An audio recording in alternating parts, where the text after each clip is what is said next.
Good morning, everybody, and here we are at the beginning of the first full week of this term, and I thought this week we would start with our prayer, and so hopefully in a moment you'll be able to see it on the screens, but I will be reading it anyway. So let us pray together. We're going to do number 2. We thank you, God our Father, for the shelter and comfort of our homes, for the love and companionship of family and friends, and for all the blessings which we take for granted. Hear our prayer for all who are less fortunate than we are, and bless all who work to help them. For Jesus Christ's sake, Amen. So there we are, a prayer. We have read that one a few times before. A little bit about us being at home and lucky enough to be with our families. Others maybe less so under these circumstances, and of course this coronavirus has continued to put pressures on different people at different places around the world, and we should make sure that we are grateful for what we have and look to do what we can within the restrictions to support others.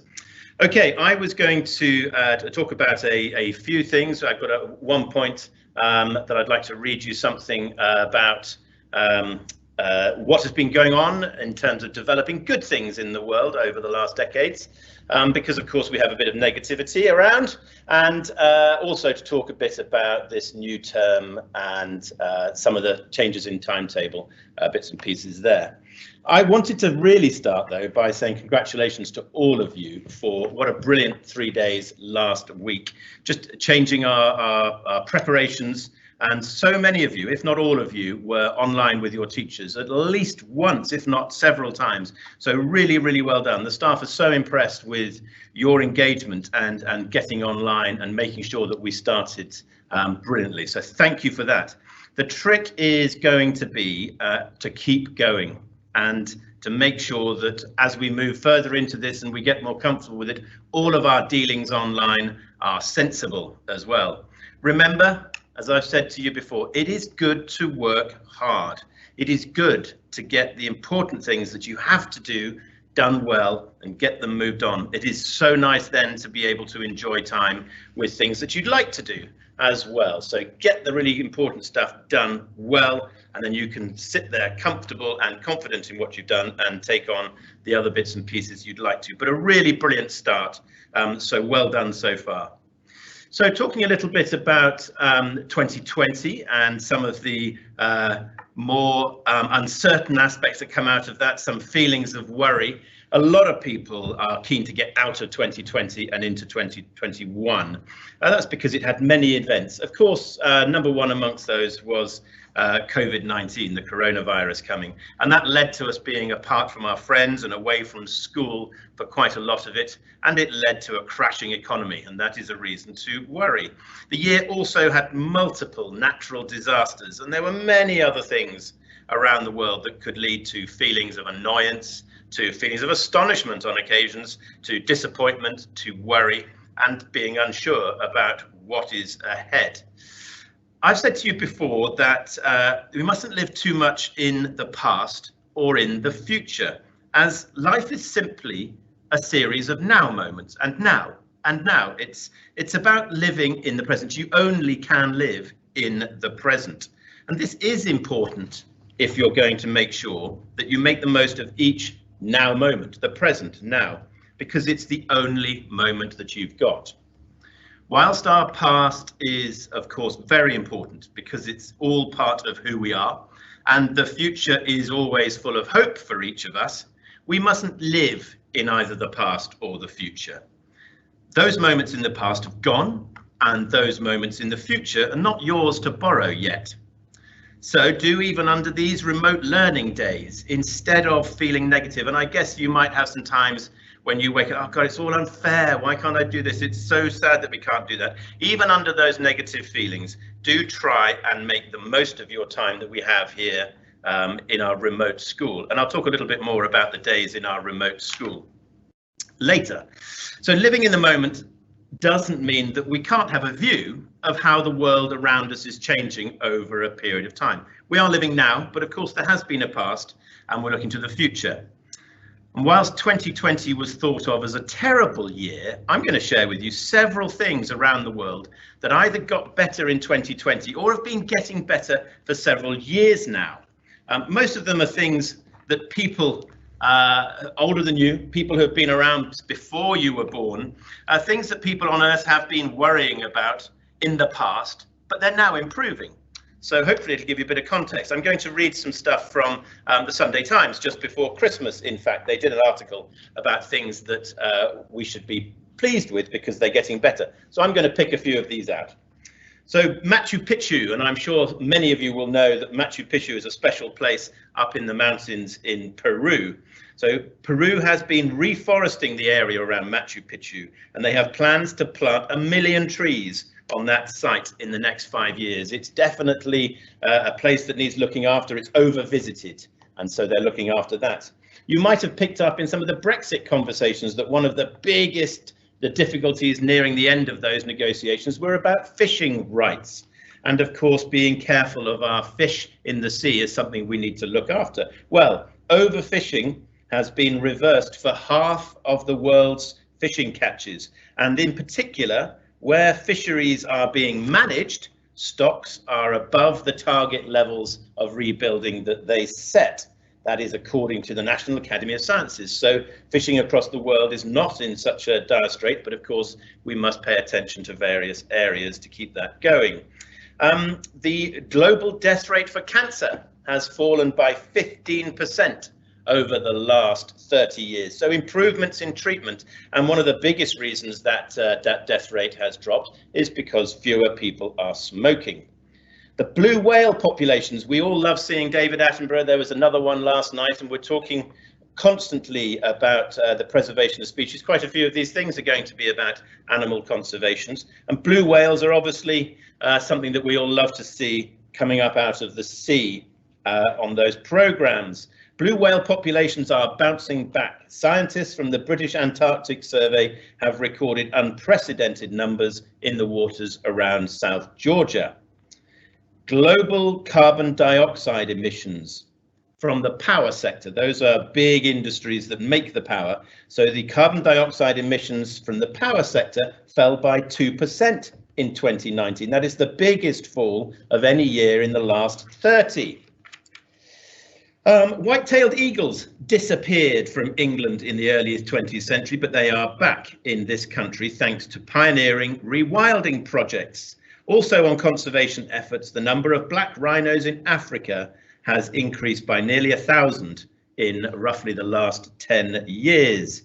A decade ago, more than 40% of the UK's electricity came from coal, and now we have just had our first coal-free month of production since the advent of the national power grid way back in 1882. So there is much less demand on coal electricities. Conservationists are celebrating the 30th anniversary of the reintroduction of red kites to Britain. And I know that Monty, you will be interested in that one.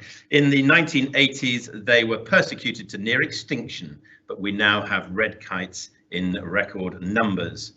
Africa is officially free from polio.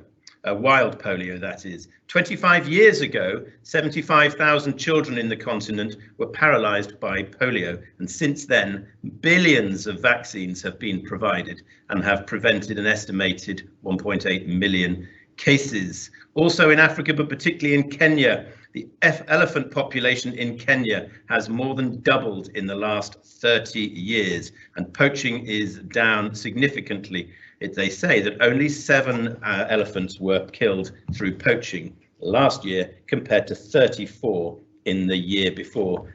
It could go on and on. Britain's woodlands now cover as much of the country as they did in the Middle Ages. Renewable energies didn't just generate more power on the European grid than before, but they beat all fossil fuels put together. Global inequality has decreased over the past 20 years. The earnings share of the world's poorest half have doubled. All of these things are progress and developments over a longer period of time, things that have been going on for several years, and things to be cheerful. The fact that the world is getting better, even though we are living with the immediate challenges that we face. And of course, one of the biggest positives more recently has been vaccine development. Since COVID-19 came along, the world has been looking to find a vaccine solution to that. There have been over 200 projects we've come to understand, and many of them got themselves ready to go into humans before Christmas. That is remarkable. Normally these things take a few years, not only to develop them, but also then to trial them. But of course, the urgency and the collective effort across the world has meant they have come a little sooner. Lots and lots of things there developing over a period of time. There was even one comment there starting back in 1882 when the national grid for electricity was first established. And so here you are watching this assembly, aged between, I don't know, 7 and 13. And I wonder what things you, as you grow up, will make a long-term difference to in your lifetimes. What will the Sunday Times, if it's still around, what will the Sunday Times be listing as its successes when you are 50, when you are 60, when you are 70, and so on? And you are going to be able to have an influence on all of those impacts, whether they be global, national, or local. So there is plenty to celebrate as a world. But back to today and the nows that I was talking about, and this remote turn time working that we're going to be doing so that you can make the most of your days, each now, and so on.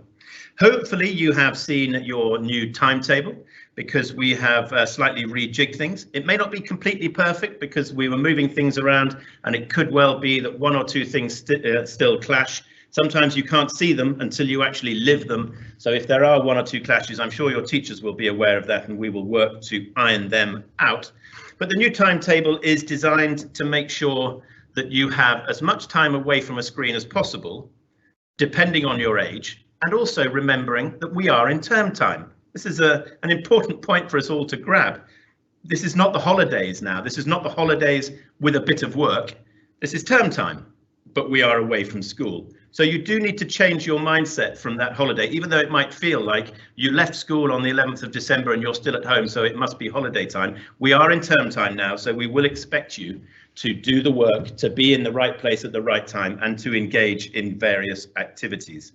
Whilst doing that, I hope you've also read with your parents the notes that we sent on, I think probably Thursday, had some notes about positive attitudes and the behaviours we would like you to adopt online. It may well be that your tutors have already discussed those sorts of things, but it's going to be important that we do it in the right way as well as make the most of it. So, for example, you are not allowed to record anything.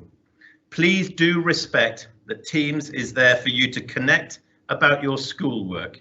It is not there as a social tool. You should always act on Teams just as if you were here in a class with your teacher.